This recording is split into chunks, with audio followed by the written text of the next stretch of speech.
All right, so we've discussed the psychiatric models and the social psychological models. And so our last grouping of models of family violence we're going to discuss are the sociocultural models. Now, just as a reminder, these sociocultural models, big picture, are basically trying to say that there are certain roles of men and women in society. There are certain cultural attitudes towards women, towards relationships that can cause, that can that cause us to accept violence more, that cause us to be more tolerant of violence. The idea behind this is the acceptance of violence causes family violence. People are violent because they've learned that they can be violent.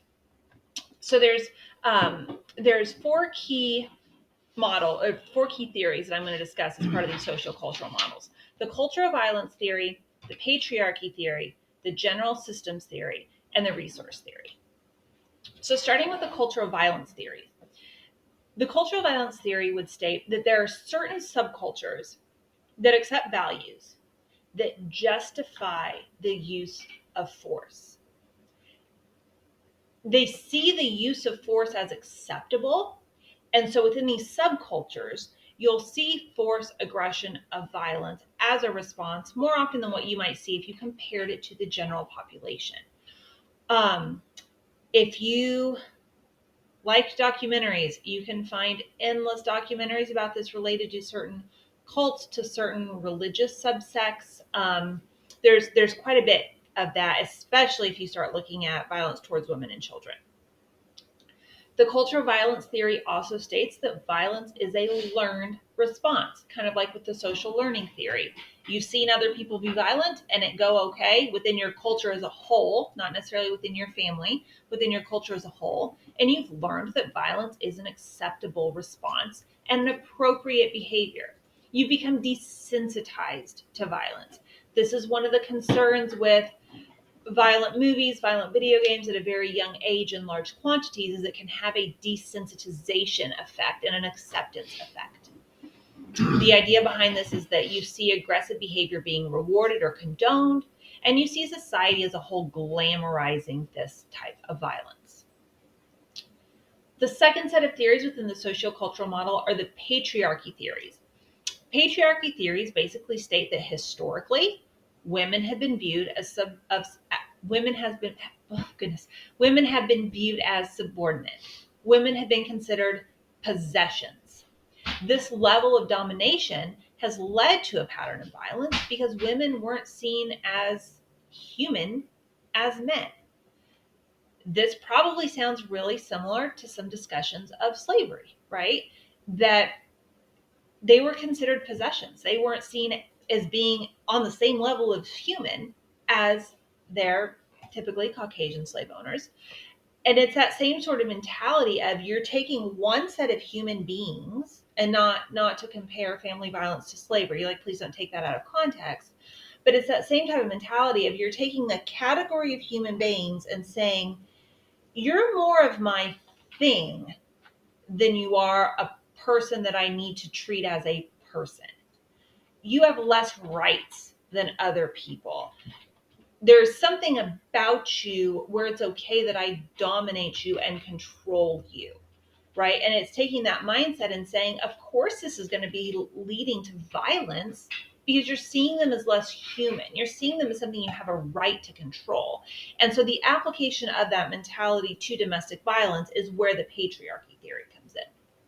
That women historically have inherently had less rights, and therefore there's kind of this mentality of it's not that big of a deal if they're abused. The next one is the general systems theory. Now, the general systems theory has a few things in common with the exchange theory, and that you're starting out with this mindset of the family is a social system, and the perpetuation of violence within this social system is a result of multiple things, multiple variables, multiple elements of both the abuser and the abused. Also, like the exchange theory, the general systems theory would state that the aggressive family member, the abusing family member, would continue on in their violence if their violence produced desired results. So in these two ways, the general systems theory and the exchange theory that we talked about in the last video are starting from some similar ideological components. So you're viewing the family as a social system. You're seeing violence as the result of multiple elements of this family system kind of coming together rather than a simple explanatory model of this individual has become violent, right? So it's saying that the family system as a whole is either going to maintain, increase, or decrease levels of violence that are happening through the feedback loops that the abuser is receiving. Now, there's two concepts later on in chapter 2 that are going to relate back to this idea. One is the idea of traumatic bonding. And this is the idea where the abuser is going to use violence and control to gain a power advantage.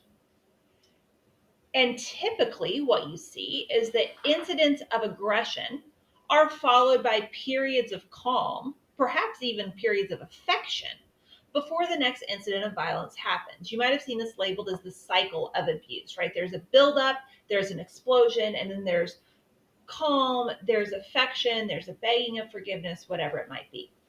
And the traumatic bonding theory is saying that what is going to happen here is this type of intermittent reinforcement is going to create a traumatic bond. And the abused partner is going to become more attached because during those periods of calm and affection and begging for forgiveness, they're going to become intent on modifying the abuser's behavior. What went wrong that we went back into this cycle? Why could the happy period not stay? How could I prevent this from happening again and keep the calm? The abuser begins becoming more attached and more invested. Okay, so and that's the traumatic bonding theory, but that's going to relate back to kind of how the general systems theory sees this working, that you have the abuser abusing, but then you also have the victim really trying to work at this and saying, how can I keep the happy periods of this? And so you have this family unit as a whole kind of creating this feedback loop. The next theory from chapter 2 that's going to relate back to some of the proponents of the general systems theory is the idea of psychological entrapment. This is very similar to the idea of trauma bonding. The idea of psychological entrapment is that an individual has begun this relationship with a strong intent of making this work. They didn't view this as a casual relationship, right? If you're in a casual dating relationship that, we've gone out for dinner a couple times, done things a couple of times, it's going well, but there's no real emotional investment here, and someone punches you, there's a good chance you're out, right? It's casual. You didn't care. The baseline of psychological entrapment is you're in a relationship where there is this intent, this desire to make things worse. And so during incidents of abuse, the abuser begins trying harder to maintain the relationship. Similar to the traumatic bonding, asking questions of what is going wrong? How would I prevent this? How could I do better? How could I mitigate these issues? And so part of this within the psychological entrapment theory is that the abuser is going to look for partners who are willing to take responsibility, right? Who they can convince, it's your fault I exploded. It's your fault this happened. And those who are willing to be passive and self-sacrificing and have this mindset of, I will do anything to make this work. I will be forgiving. I will stick this out. I will try harder. So these two theories play into this bigger general systems theory by showing, again, this is a feedback loop that is happening within the household, within the family.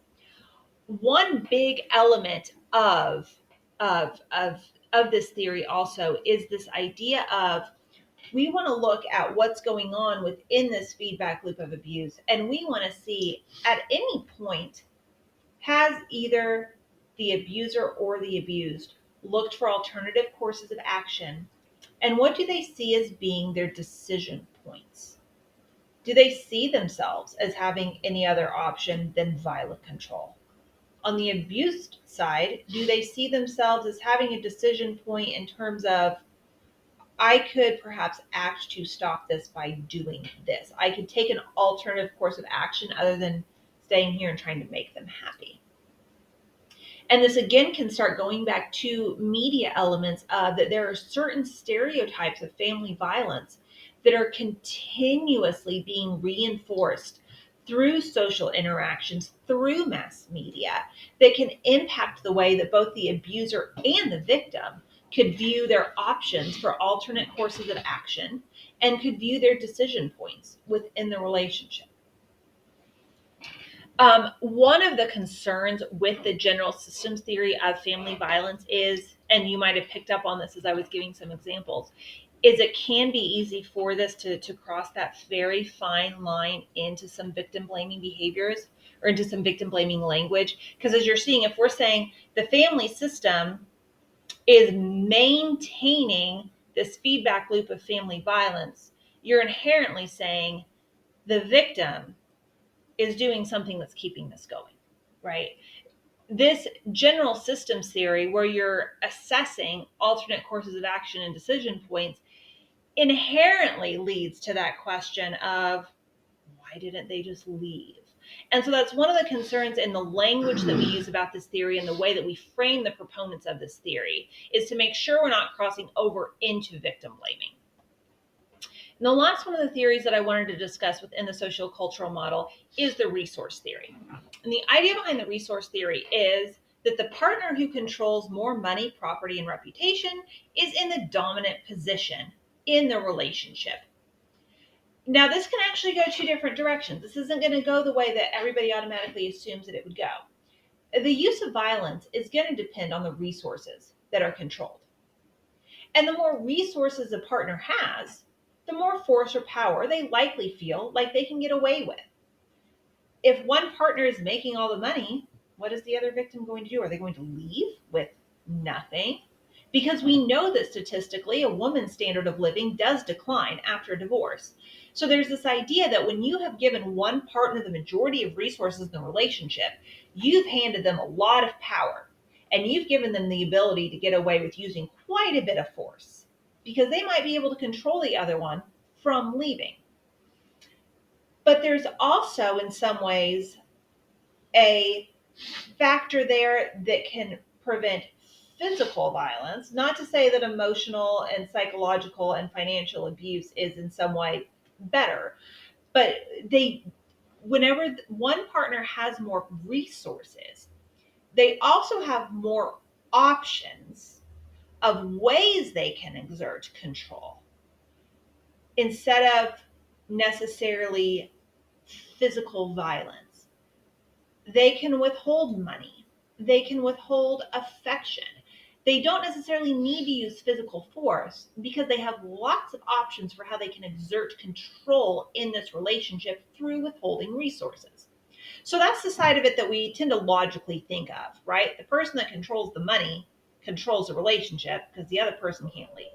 But there's actually a flip side to that, and that we often see that the partner that has less resources may resort to violence more often because they need a way to gain some element of control. They may be threatened by their spouse's achievements. If they see their spouse, their partner, becoming more capable of being independent and doing okay without them, they need something where they feel like I have a space of control here too. And that type of control can then be at risk of turning into violence because you may be okay to leave me, but I'm going to make sure you'd be scared to do it. Or I'm going to make sure that maybe you're blocked from doing it because of the way I'm controlling and isolating you. We're going to get into the fear element in the next discussion of common forces that are present when we're discussing family violence. But that's one way that the resource theory would explain violence, where really kind of on both sides. When you have the partner who has more resources exerting control and being violent, but also when you have the partner without resources being the one that becomes violent and exerts control. The resource theory can be used on both sides depending on how you're looking at it.